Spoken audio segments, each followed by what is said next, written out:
And we're back with another episode of the Pop Culture Cosmos. My name is Gerald Glassford from Pop Culture Cosmos and Game Source. How is everybody out there? We truly appreciate you listening to the number one show on the podcast radio network 3 months in a row. And we are so thankful and we are truly, truly appreciative of everybody out there that listens to our show. We want to thank you so much from the bottom of our hearts. We truly appreciate it. If you don't get a chance to listen to our show on the podcast radio network, 10:30 p.m., 7:30 p.m. Pacific, 10:30 p.m. Eastern. Hey, you can also just check it out on our sites as far as we got it available for download on Google Play, iTunes, Stitcher, TuneIn, podcast.com, Mixcloud, ESO Network, the Tangibound Network, and the Gonna Geek Network, and overcast.fm. Actually, Josh turned me on and said, hey, you want to check out and see if you're there? We're there. What do you know? And, well, speak of the devil himself, it's the man with the plan with me today. It is Mr. Josh Pederson from Humanica Media. How are you, my friend? I'm good, man. Just doing a little venting over a certain topic I'm sure we're going to talk about later. Well, actually, we're going to talk about here in a minute. I actually, if you got a chance, everybody that's watching us on our YouTube channel, I want to take a look at the steam emanating from Mr. Josh Pederson as we speak at this point, because he's a little bit hot under the collar, and I will tell you why here in a second. Once again, it is the Pop Culture Cosmos Show, the number one show the past 3 months on the Podcast Radio Network. We're here every Monday night, 10:30 p.m. Eastern, 7:30 p.m. Pacific on the Podcast Radio Network.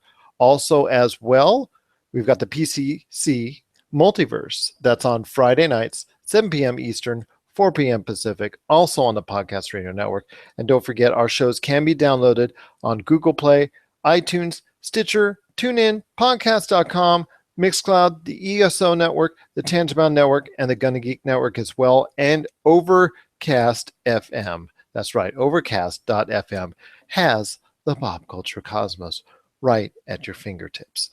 Incredible indeed. I will tell you what as well, what is going on, Josh, and gives everybody, before you vent, before you explode right off the screen, tell us what's going on with Humanica Media. All right, well, we have a few things coming out this week. We have on tomorrow night, you'll be able to hear a brand new episode of What About This? I think there might be some attached to this show. Tuesday, you'll be able to hear a brand new episode of the Super BS Gamescast, which also might be attached to this show. And on Wednesday, you'll be able to hear a new podcast titled Topic Apocalypse. I know it's hard to pronounce, but it's something new. I'm not going to explain very much of it to you guys because I want to, Well, actually, if they can get a taste of it, if they go to one of our downloading options I just mentioned, they can get a taste of it if they listen to our latest episode of the PCC Multiverse. It is added on free as a bonus podcast. It's about 30 minutes taste of it. It's awesome to hear. You want to check it out. It is Topic Apocalypse. Topic Apocalypse, Topic Apocalypse. Okay, I think apocalypse with topics. Eventually, I will get it right. I swear. But it is added on to our previous PCC Multiverse, so check that out.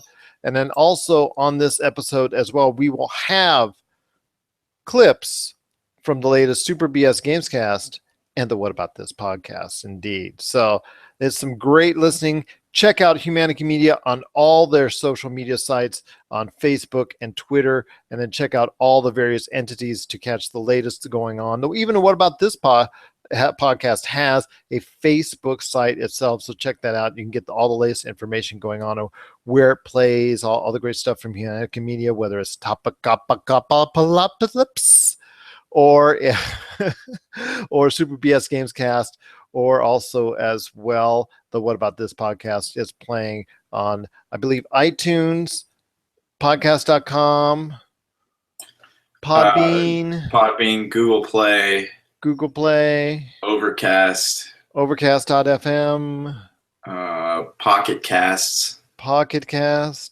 and YouTube, Facebook. And it's weird because I know when you do your RSS feed that your stuff shows up on other podcasting sites too, just randomly if you search for it.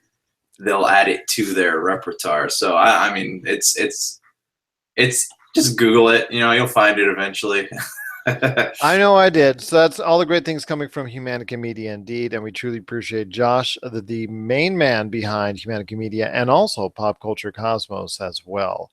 So it's another great show we've got lined up for you. We've got a great song coming up from Plasma Z also as well. We've got, like I said before, what about this? And also the Super BS Games Cast coming up, just clips of those indeed. We're also going to be talking about what's going on with Square Enix and the future of the Hitman series. Definitely want to check out what we talk about and what our thoughts are on that. And also, hey, our great friends at the TV Ratings Guide, thanks so much again for being on our previous podcast last week on the Monday and Friday shows. We are going to give an update courtesy of the TVRatingsGuide.com. That's the TVRatingsGuide.com.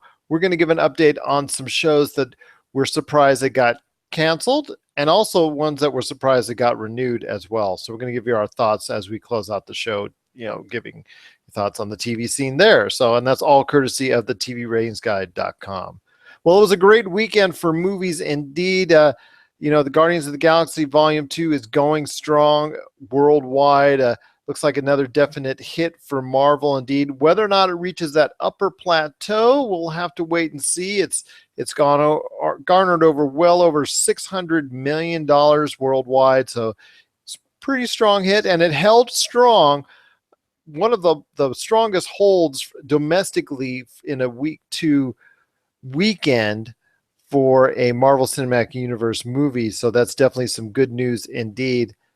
But there were some other movies that were not faring so well indeed. And Josh, I'm truly sad to say this. I know we talked about it at length on the Friday show, but King Arthur, Legend of the Sword, as I read on one of the the critics as far as, or one of the news stories that was out there, unfortunately Arthur did fall on the sword. It's unfortunately looking to be not only one of the biggest bombs of the summer, but one of the biggest bombs of the year, and maybe in the past few years as well. It's going to cost close to $200 million, and assuming with all the advertising budget and whatnot, it's gone well over that. And it came out to a paltry $14 million domestically, and it looks like it hasn't even garnered $50 million worldwide. So I know we've done this game before, my friend, and I know you're very upset about it, but I want to give you a chance to vent out exactly what your thoughts and feelings are in regards to King Arthur, Legend of the Sword, because I've got a question for you. What happened? See, that's an interesting question, because I would rank this in probably the top 3 movies that I've seen this year that I actually enjoyed, not counting Marvel films. I don't count those because I'm gonna like those no matter what because I'm a nerd. But as far as like other types of films goes, I would rank King Arthur in my top 3. And it's sad that people are. Okay, so let me talk about the movie for a second. The movie kind of takes everything that's good about like Arthurian legend, Avalonian legend, and they mix it together into like this fast talking action type film, and it was a very unique take on the story of King Arthur, the Sword and the Stone, the Round Table, or whatever you want to call it, Merlin, and all this. It was fascinating. It had some flaws, but it's not as bad as the critics keep saying it is, and that's what I don't understand. Like, you have all these critics. Well, I know there's one in particular that really chapped your hide. So go ahead. You could call him out. I mean, he would call you out if it was the same things, if the roles were reversed. All right. I'm going to talk about hold on. Oh, sorry. Yeah. I'm going to talk about Peter de Bruges from Variety. This guy. De Bruges. I think you just like to say that. De Bruges. Is that how you say his name? I'm sure it is, but this guy's a joke. Like, this guy's a complete idiot. So not only in his review is he bashing on the movie, he's talking this movie in this article. He's saying, like, by the way, these are the opinions of Josh as far as Pop Culture Cosmos that may be not different or whatnot, but Hey, if they want to come after me, they're welcome to. No, but you have the right to share your opinion there, man. So you go right there to it and share that opinion. This guy is such a okay. Never mind the dude himself, but in his article, he goes on. He's talking like super snobby, like he's like, "This is not the Arthurian legend we were hoping for." Like he was trained in classical literature. This guy's driving me nuts. But he mostly bashes on the he bashes on the CG, he bashes on the acting, and he not only bashes on the movie, but he tries to take apart Guy Ritchie as a human being, and it's just the most disgraceful act of film critique that I've ever seen.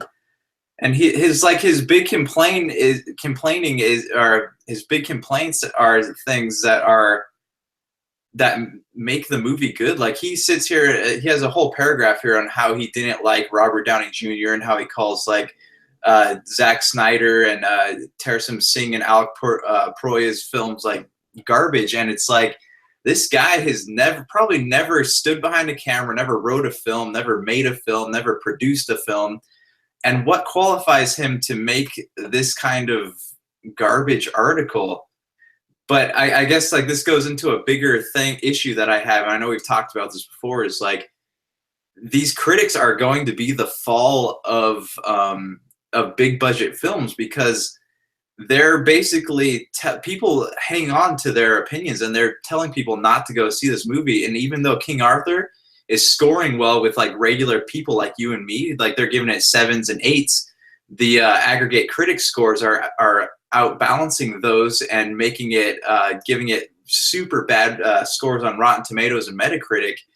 And it's because of this, like these guys are going into movies like this. The same thing with Assassin's Creed. They're going into movies like this and they're wanting to bash it. They're wanting it to be bad and they're not really giving it the benefit of the I knew doubt. you were going to come up with those parallels to the previous time you had a severe issue with what the critical Because standpoint it was. keeps going around because they have these standards on what movies should be, what needs to be in them. They're like they want something that has like a usually left leaning political message and something that has just your typical societal issues, and those are fine in films, but like this was just a fun movie to watch, and it was well paced, it was well written, the audio editing was really great, and I don't understand how people like this are influencing what we go watch, and it doesn't make sense to me. And like that's my biggest thing, is because had they not like written these articles, had they not reviewed the film like this, I guarantee you those numbers would have been higher, because it's not the fact that people don't like the film, it's the fact that people aren't going to see it because of people like this. Well, it definitely shows out to be true when you have so many critics filing against a picture. I mean, sometimes there are films that are actually willing to get that are able to get beyond negative critical feedback and make sure that they're able to get popularity enough to be able to rise above it and still see success. I think Suicide Squad and Batman versus Superman are probably the best examples of movies that were critically just lambasted but still managed to earn quite a bit of money.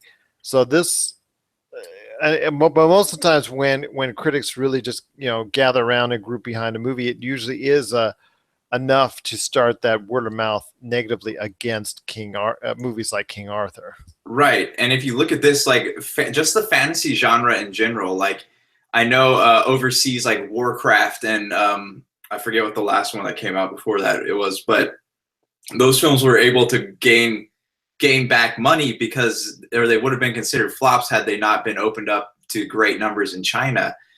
But fantasy movies, ever since Lord of the Rings came out, like every fantasy movie that's not Lord of the Rings related in the past 10 years hasn't gotten great critical reviews, and that's because people just I don't know whether it's just the genre that people don't like, or they're comparing it to Game of Thrones or Lord of the Rings, but it's already a movie like this is released at a disadvantage. So I think that Guy Ritchie did a great job with the material that was given to him.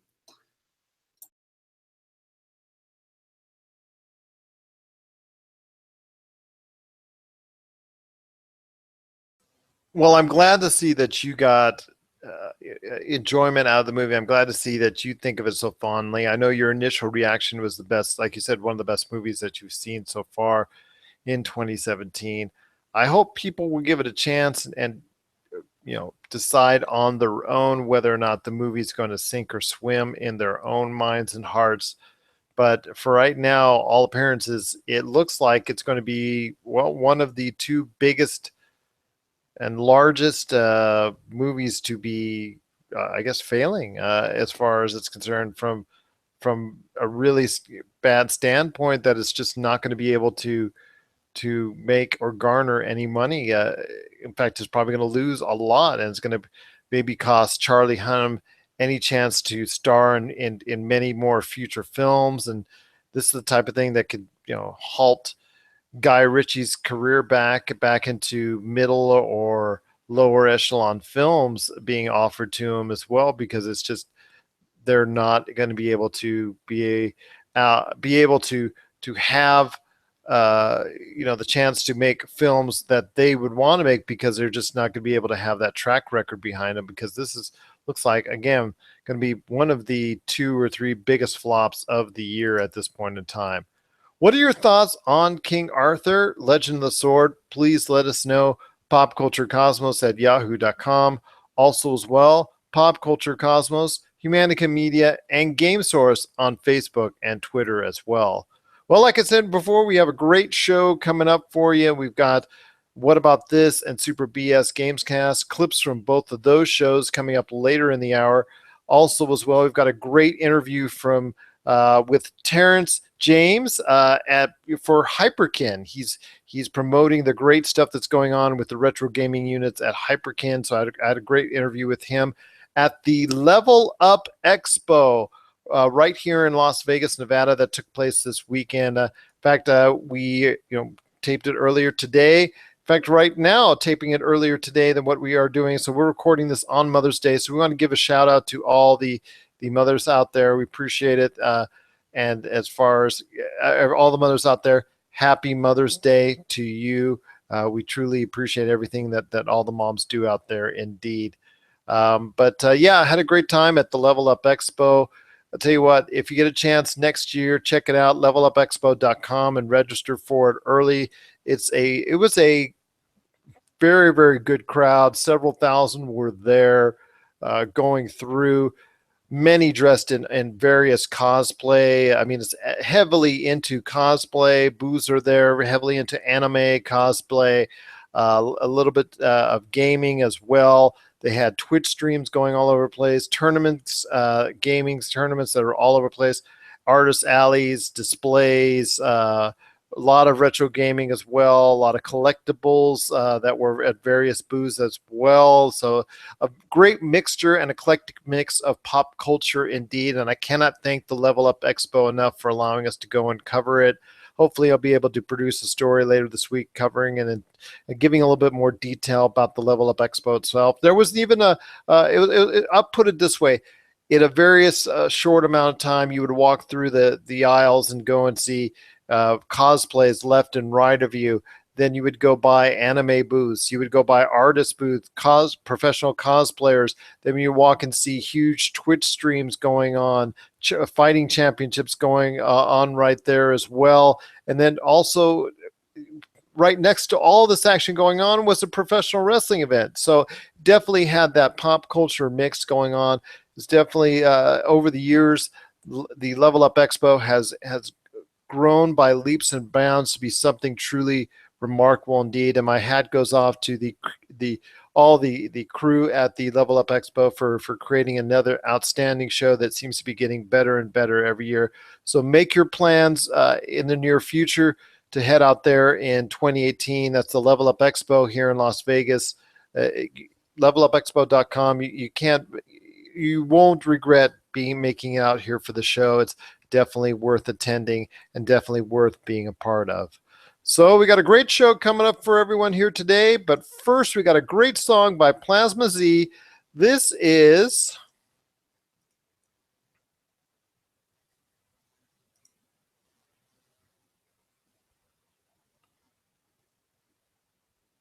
Junkyard Nomads, and this is the Pop Culture Cosmos.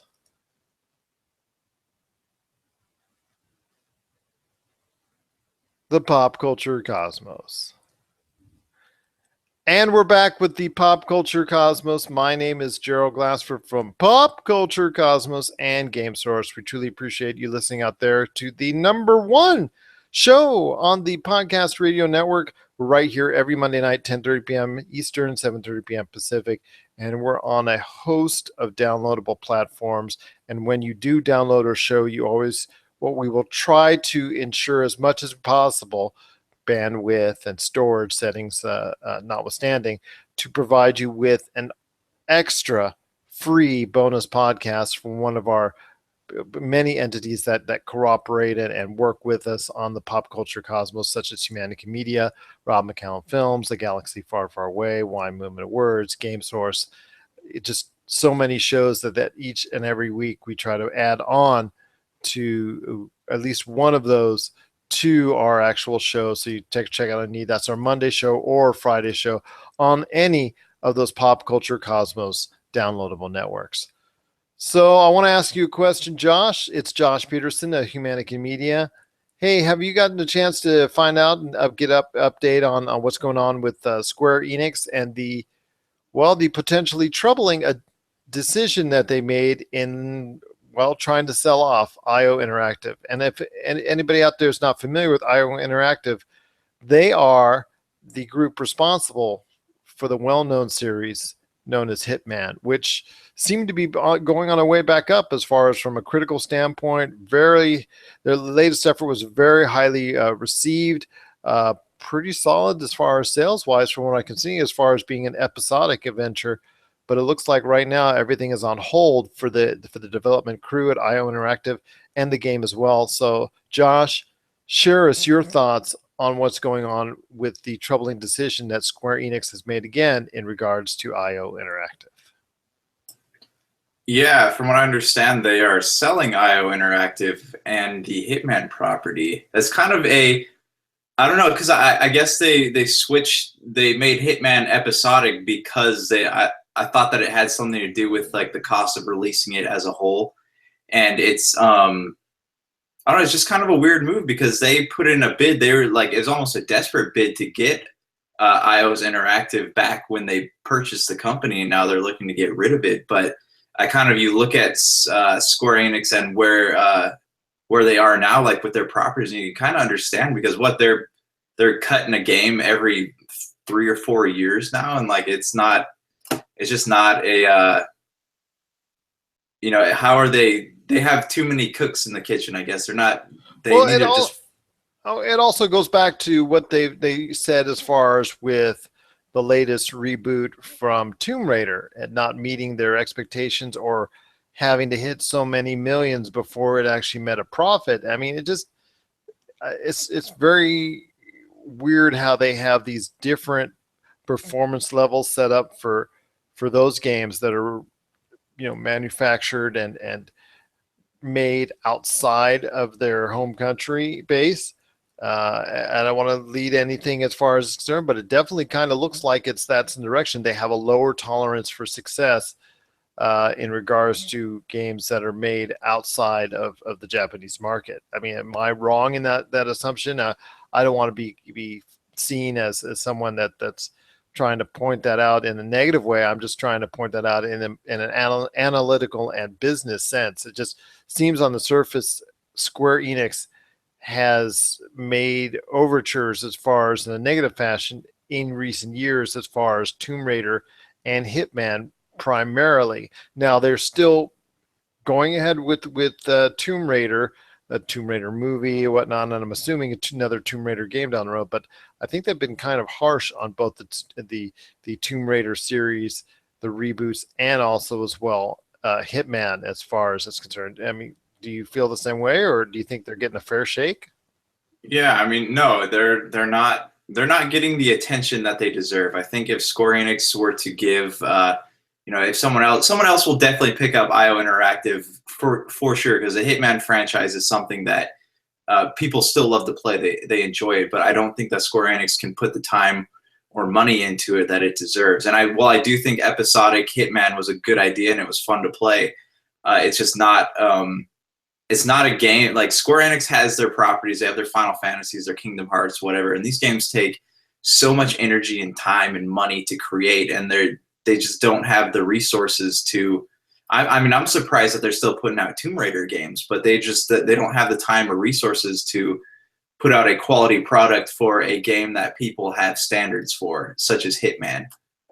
Well, it's kind of disappointing to me that it's come to this, with Square Enix and Hitman is concerned, because Hitman deserves a better fate, because it seemed like it was going in the right direction in its episodic format.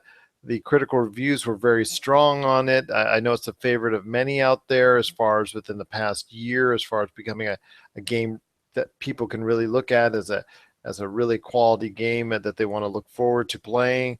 And I know the episodic format, people were interested in what's coming up for Hitman indeed, but all that is up in the air right now. And I know Tomb Raider, if it doesn't perform well with whatever next in the iteration in the series comes in, it's going to be definitely maybe. It looks like if they're going to be treating it the same way that they meaning Square Enix treats it in the same way that they treat Hitman, then it could be a short ride for Crystal Dynamics and Tomb Raider as well. What are your thoughts out there on the Hitman franchise?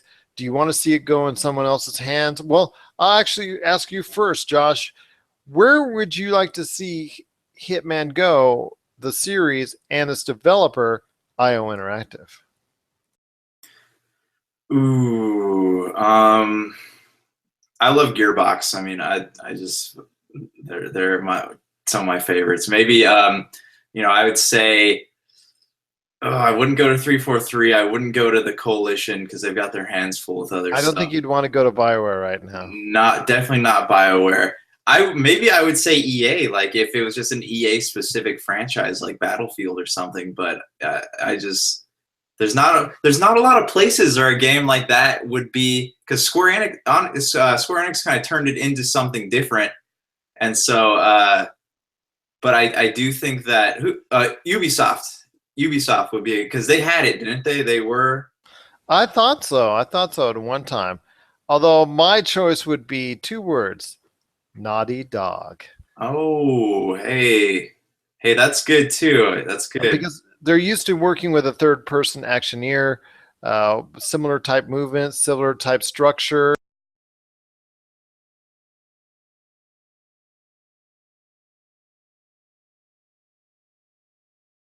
See it as something that they can handle real easily and turn it into a quality adventure. What are your thoughts? Yeah, I think that there's a definite narrative there that was explored very poorly in both the movie iterations of Hitman. I think that they could definitely do something with it. I think if anyone can add something to the game that hasn't been done before, add layer and depth to the character, I think that Naughty Dog would be the people to do it, because I honestly think that Naughty Dog is better than Telltale when it comes to creating narrative around characters that actually keeps you interested and gives you something you can play beyond the point of press X if you want him to say this, or Y if you want him to say that, or so on and so forth. So yeah, I think Naughty Dog would be a great decision. I agree with you as well, and I think they are the leading storyteller right now in video games, from obviously the Uncharted series and the Last of Us series as well. I think there is no one out there that's going to be able to make a game that looks and feels and tells a story better than they do right now. So I think they would be perfect as far as Sony purchasing the IO Interactive and Hitman series and giving it over to someone like Naughty Dog indeed. What are your actually having a blend in with Naughty Dog, IO Interactive, Naughty Dog, that would be a really, really, I think, a good working relationship right there. What are your thoughts on the Hitman franchise and Square Enix deciding to go ahead and make them available for sale? Let us know. popculturecosmos@yahoo.com. Also as well, Humanity Media, Pop Culture Cosmos, and Game Source on Facebook and Twitter. Well, coming up right after the break, we're going to go ahead and talk a little bit more um, about some of the TV shows that got the axe, and then also some that we were surprised that got picked up. We'll be talking about that as we close the show. But first, we're going to get a cut of the latest What About This podcast from Humanity Media. And before we head on out to break to go listen to that as well, what is exactly the latest What About This podcast all about? The latest episode of What About This is, I don't want to give too much away, but it's about how we idolize these sports stars and they get away with everything. So just because you're good at a sport, does that give you a free pass? Like the specific example brought up is there's an NFL player who got drafted to the Bengals, and there's videos of him abusing his wife. Like he just walks up and just straight up punches her in the face, and he still is a second round draft pick. So I guess the point of it is, why do we idolize people who do things like that? And should there be consequences, even if you are really good at a sport? Should there be consequences for something like domestic abuse before you're allowed to play that specific sport again? You're talking about the Bengals' Joe Mixon, and when he struck his then girlfriend back, I think, a couple of years ago, and while he was attending Oklahoma, correct?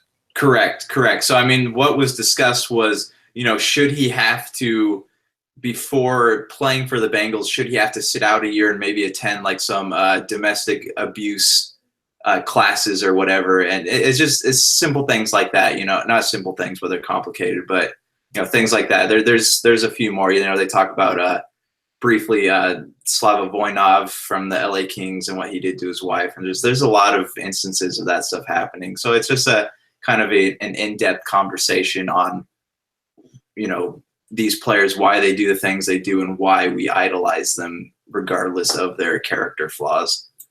And definitely you're going to hear a clip of that from the What About This podcast, available on the What About This nation of networks, including Podbean, including podcast.com, iTunes, and so much more, overcast.fm. The list goes on and on.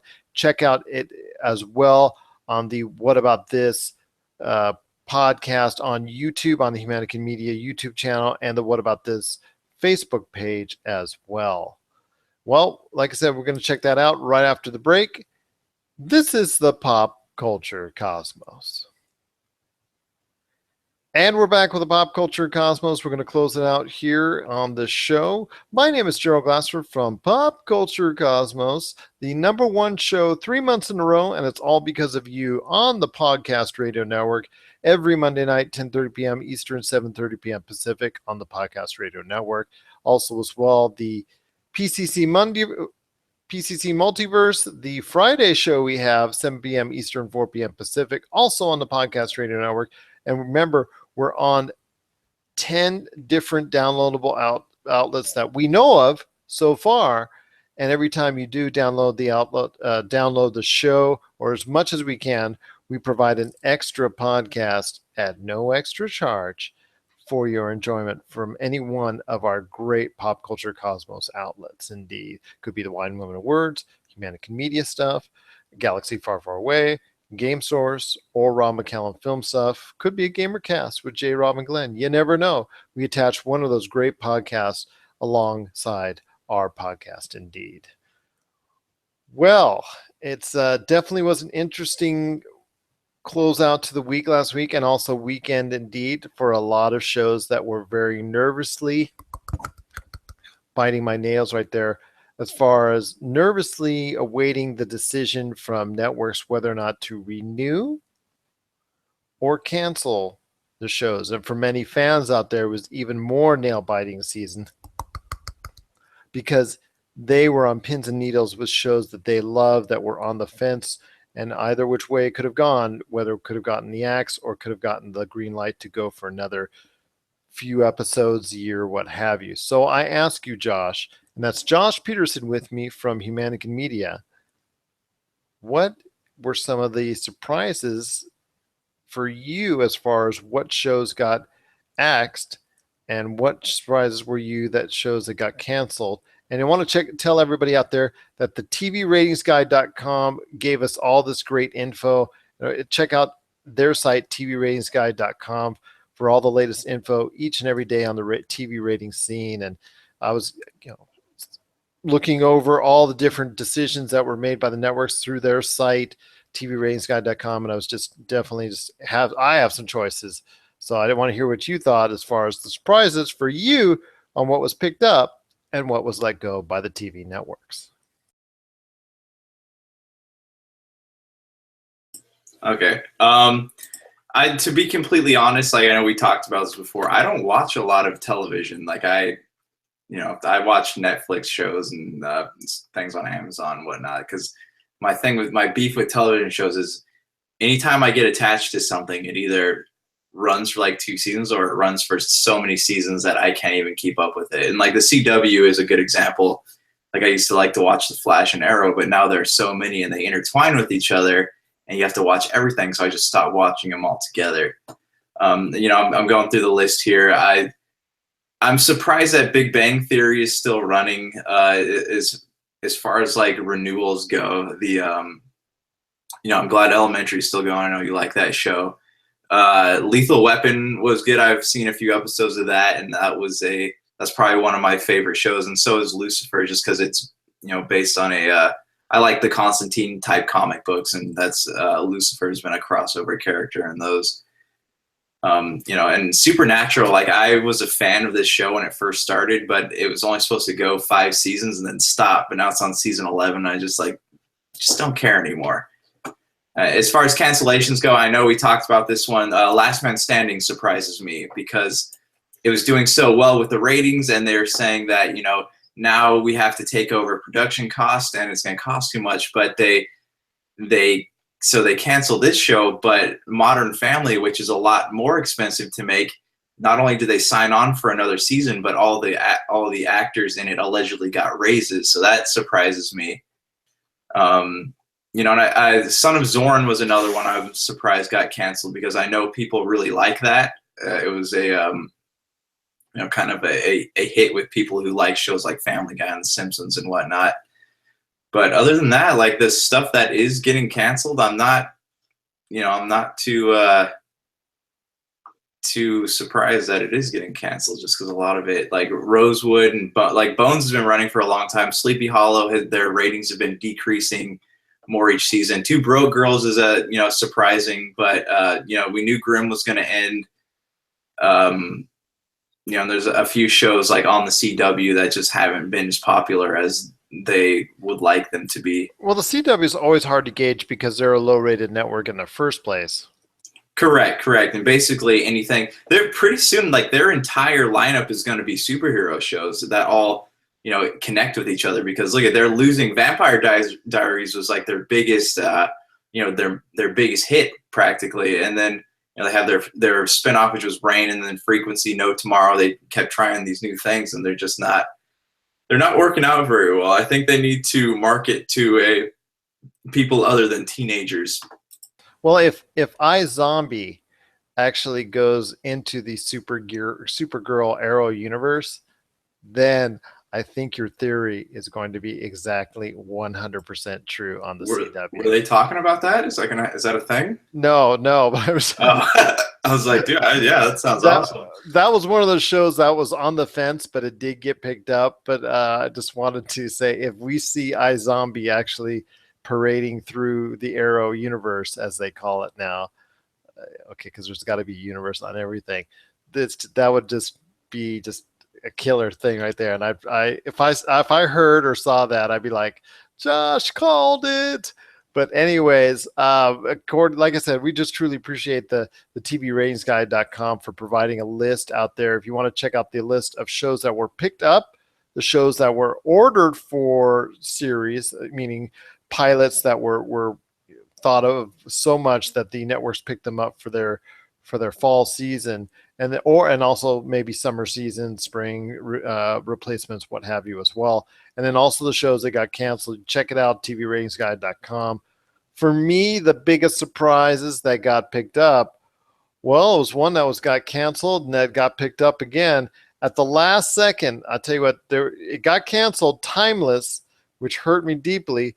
And then 2 days later, it got picked up because of the sheer demand out there from people just wanting to go ahead and see the show live. So it got a 10 episode order, which is not the greatest leap of faith in the world, which means if you don't watch, if it doesn't get the ratings solid or strong right out of the gate, Timeless will see an end very quickly. But let's hope that it's a great show to me. I enjoy it thoroughly, so I'm hoping that it will survive and be able to thrive now that it has a new lease on life thanks to NBC. And then also as well, I'm still in shock that Elementary got approved. I know I've talked again with the TV ratings guide that the Elementary show series is in syndication, is making good money. It is owned by CBS, so maybe that's the reason why. That's probably the sole reason why it is actually being reinstated for another year and not given the axe, even though there's extremely low ratings. Because I'm not happy with CBS for putting it in such a lousy spot. But hey, it's alive for another year at least, so that's saying something as well. And I think Two Broke Girls was the one that surprised me the most. I thought that the show still had a life in it. I thought the show still had strong and decent ratings still ahead of it in the future. But again, this is a show that's not owned by CBS. So TVRatingsGuide.com hinted that it was going to be something that could be on the chopping block, and they were right indeed. And shouts out and hats off to the TVRatingsGuide.com for doing a tremendous job covering the latest upfronts from the networks. Indeed, if you want to check out again all the decisions that were made, both good and bad, on all your favorite television shows, check it out at the TVRatingsGuide.com. They just do a tremendous job there. Plus, they do reviews, stories, articles, and things of that nature. So definitely something to check out indeed. Or if you want to listen to our previous podcasts last week, there we're on both our Monday and Friday shows indeed. So it's real quick. Yeah. I'm trolling Peter DeBruge on Twitter, and he keeps deleting my tweets. Really? Oh my gosh. So you heard that, folks. He's really upset with this Peter DeBruge guy. So what are you saying in these comments to Peter DeBruge? I'm telling him that he should spend more time talking about the film and less time bashing filmmakers, because it'll come across as less snobby, and I guess he's not really digging my advice too much. Well,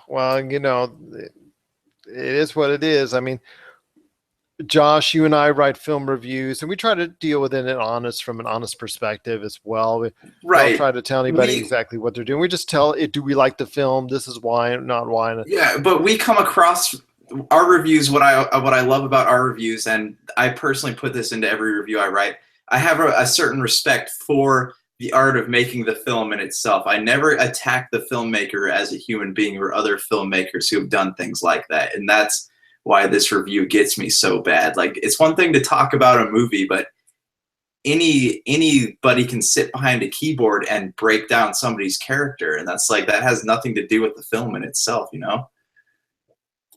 That's true. To going after, let's say Ghost Toasters and then trying to go after everything else because of it, or definitely you as an individual, that's not fair. Just judge the movie. Is it a good movie or a bad movie? I mean, I know Guardians of the Galaxy Volume 2 was loved by a lot more people than what we liked it at. But we did not. Are we going to be in line to see?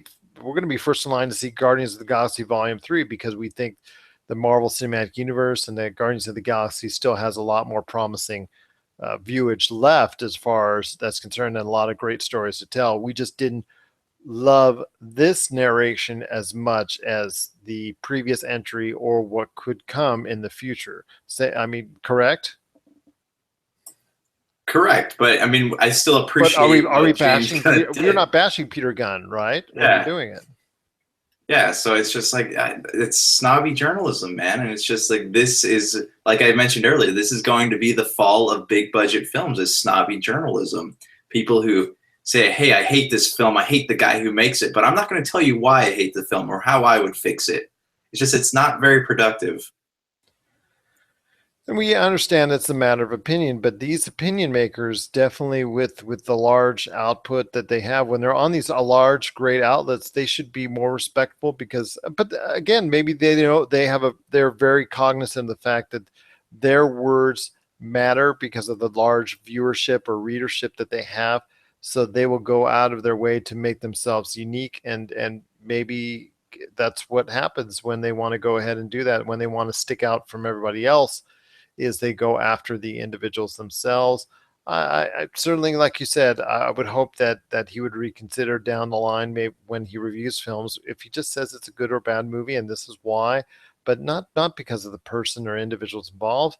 You know, Uwe Boll. You know, I know everybody's ridiculed. I ridiculed Uwe Boll's films on a number of occasions, as far as he's made several terribly made video game adaptations over the years, and none of his movies could really just hold a candle to anything that's remotely being would be considered good. But does that not mean he could come out tomorrow with a movie that's promising and good that people want to see? He could, but you're not giving him a chance, or you're not giving him a chance if you go ahead and attack the individual instead of just telling people if the movie is good or bad. The same thing applies here. Movies good or bad, that's up to you. That's your choice. That's your opinion. That's fine. But please allow that the filmmaker to be the filmmaker and not the one that just seems to be under the gun by himself. So, any last thoughts before we head on out? While you're still trolling Peter De Bruges? Yeah, go see King Arthur. Seriously, don't pay any attention to these garbage editorials you're saying. It's if you're gonna hate it, go hate it on your own terms. Hate it because you went and saw it and you didn't like it. Don't hate it because some other garbage journalist decided to write a snub piece on it. Go think for yourself. Think for yourself. That's what I'm getting at, because it was an entertaining movie. To me, I liked it. I can see why people wouldn't like it, but I'm a huge Guy Ritchie fan, and if don't be one of those journalists who can only name Lock, Stock, and Sherlock Holmes as Guy Ritchie's claims to fame. So go check it out, please. Do yourself a favor. Fair enough, indeed. So that's a word of advice from Josh. Don't call me Peter De Bruges Pederson, indeed. So it's been another great episode indeed. If you have any questions for us, either on what the shows were at, let it, as far as the shows we were talking about, or as well anything on topics for today's program, let us know. popculturecosmos@yahoo.com, Pop Culture Cosmos, Humanican Media, or Game Source on Facebook and Twitter as well. So for Josh Pederson, this is Gerald Glassford. It's another beautiful day here in paradise in the Pop Culture Cosmos. We thank you for listening. And here's hoping you have yourself a great day.